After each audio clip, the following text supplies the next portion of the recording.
Give us the very basic on what this proposed law from Beijing is and what Hong Kongers are so angered by.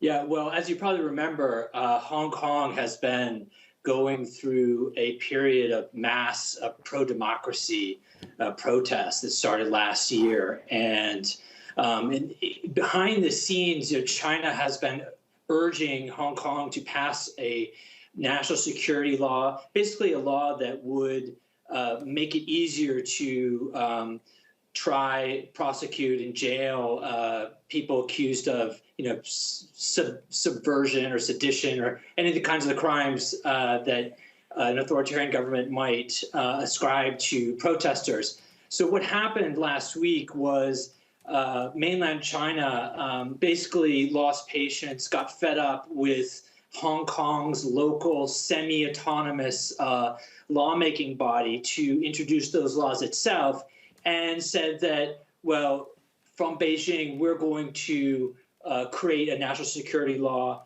and impose it on Hong Kong, go around the local, semi-autonomous legislature. And that law will have, anti-terrorism aspects. It will have rules against foreign interference. And it will also allow China's own security services, its secret police, to operate in Hong Kong. Now, Hong Kong has operated under a semi-autonomy since it was returned to China in 1997. So obviously people here are very concerned about what this law will actually do.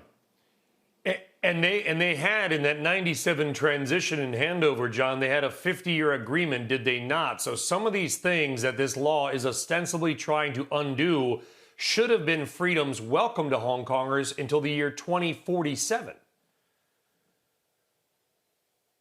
Yeah, that's right. There's a lot of concern that 2047 is being accelerated to 2020 in some ways, and that the national security law, which is as sweeping as you might imagine in terms of the areas that it's going to regulate, could be followed by efforts to change other parts of Hong Kong life. Hong Kong has really operated as a Western-style free market city in China, and maybe that system has put it on a collision course with the authoritarian government in Beijing for a long time. So now people are kind of wondering, well, could China, influence the public education system, seek, propaganda-type coursework? What will happen with freedom of the press? Influential newspaper publisher here has been attacked ruthlessly by Chinese newspapers, and there's a lot of concern that he may be in the crosshairs.